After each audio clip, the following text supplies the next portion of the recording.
نحمدہ ونصلی علی رسولہ الکریم اما بعد فاعوذ باللہ من الشیطان الرجیم بسم اللہ الرحمن الرحیم۔ خدا دیتا ہے تو چھپر پھاڑ کر دیتا ہے۔ عماد الدولہ ایران و عراق کی سلطنت کے بادشاہ تھے۔ آپ نے رعایا پروری میں حسن تدبیر سے کام لیا۔ ایک مرتبہ عماد الدولہ کو ایک عجیب اتفاق پیش آیا کہ جب شیراز یعنی ایرانی شہر ان کے قبضے میں آیا تو ان کے رفقا ان کے پاس آ کر جمع ہوئے اور ان سے مال کے خواستگار یعنی طلبگار ہوئے۔ عماد الدولہ کے پاس اس وقت مال نہیں تھا کہ جو دے کر ان کو راضی کر لیتے، چنانچہ اس فکر کی وجہ سے عماد الدولہ کی ہمت پست ہو گئی۔ چنانچہ وہ اس فکر میں مبتلا اٹھ کر ایک دوسرے کمرے میں جو کہ خالی تھا چلے گئے اور کوئی تدبیر سوچنے لگے، لیکن جب کوئی تدبیر ذہن میں نہ آئی تو پھر واپس مصاحبوں میں آ گئے۔ اس طرح کئی دن گزر گئے اور رفقا مال کے لیے تقاضا کرنے لگے تو عماد الدولہ پھر اسی کمرے میں آ کر لیٹ گئے اور کوئی تدبیر سوچنے لگے۔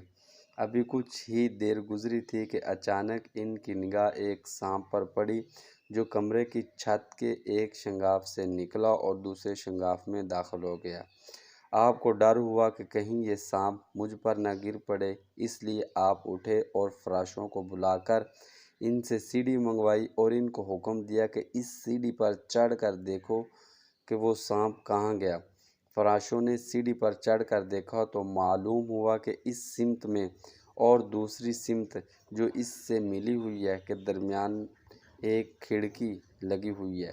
فراشوں نے عماد الدولہ کو اس کی خبر دی، چنانچہ انہوں نے اس کو کھولنے کا حکم دیا۔ چنانچہ جب اس کھڑکی کو کھولا گیا تو اس کے اندر صندوق رکھے ہوئے نظر آئے۔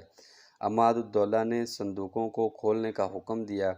جب ان کو کھولا گیا تو ان کے اندر سے 5 لاکھ دینار کی رقم برآمد ہوئی جو عماد الدولہ کے سامنے رکھ دی گئی۔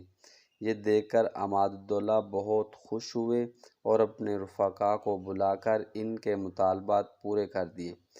اس طرح اللہ تعالیٰ نے ان کے بگڑے کام کو پھر بنا دیا۔ ان صندوقوں میں ان دیناروں کے علاوہ عمدہ قسم کے کافی تعداد میں کپڑوں کے تھان بھی بھرے ہوئے تھے۔ پھر عماد الدولہ نے ان تھانوں کو جو صندوقوں سے برآمد ہوئے تھے کپڑے سلوانے کے لیے ایک تجربہ کار درزی کی تلاش شروع کی تو لوگوں نے کہا کہ جو درزی سابق بادشاہ کے کپڑے سیتا تھا اس سے اچھا اور کوئی درزی یہاں نہیں ہے۔ چنانچہ عماد الدولہ نے اس درزی کو بلانے کا حکم دیا جو کہ شہر میں کہیں رہتا تھا۔ اتفاق سے یہ درزی بہرہ تھا اور اس کے پاس سابق بادشاہ کی کچھ امانت رکھی ہوئی تھیں۔